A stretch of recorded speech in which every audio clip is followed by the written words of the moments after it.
J'ai été, moi j'avoue, un cancre absolu, peut-être parce que la société était moins contrainte qu'aujourd'hui. J'ai redoublé 2 fois.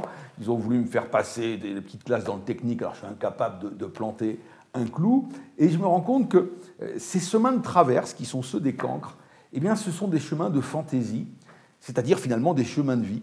Et j'avais vraiment envie de dire ça, d'où le titre, à tous les cancres incompris. On ne vous comprend pas, mais ne culpabilisez pas, maintenez le cap. Alors, non pas, le cancre pour moi, ce n'est pas celui qui fout rien pour ne rien foutre, c'est celui qui a une autre articulation du temps et de l'espace. Ceux qui apportent des choses sont ceux qui sortent des cadres, parce qu'il n'y a pas de cadre.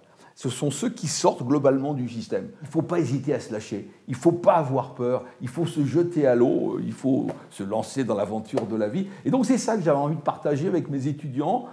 Au départ, je l'ai écrit aussi pour mes petits-enfants, parce qu'on ne peut pas imaginer ce qui s'est passé entre, disons, 1960 et aujourd'hui. Il faut prendre conscience, ce n'est plus le même monde. J'explique, parce que c'est marrant, l'apparition de la télévision, ça change tout.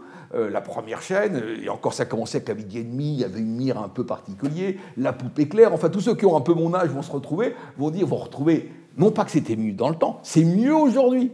Mais c'est intéressant de découvrir le parcours que nous avons connu. Moi, ce qui me frappe beaucoup chez les étudiants que j'ai, c'est que ils sont pleins de vie, mais ils sont en quête de sens. Et c'est difficile parfois de trouver. Moi, l'avenir est désirable. Et donc, c'est ça que j'avais envie de le dire, en le montrant à travers des faits, des événements, des études scientifiques. Quand on regarde les choses, qu'on analyse un peu, il y a de quoi être optimiste, il y a de quoi avoir confiance. Et aujourd'hui, on est dans la peur. Mais quand on est dans la peur, on est dans l'enfermement. C'est l'escargot qui va retourner dans sa coquille. Non, il faut s'ouvrir. Plus ça chahute, plus il faut ouvrir. C'est pour ça que j'aime tant les marins. Se jeter à l'eau, c'est génial. La vraie vie, c'est avance au large, quelque part.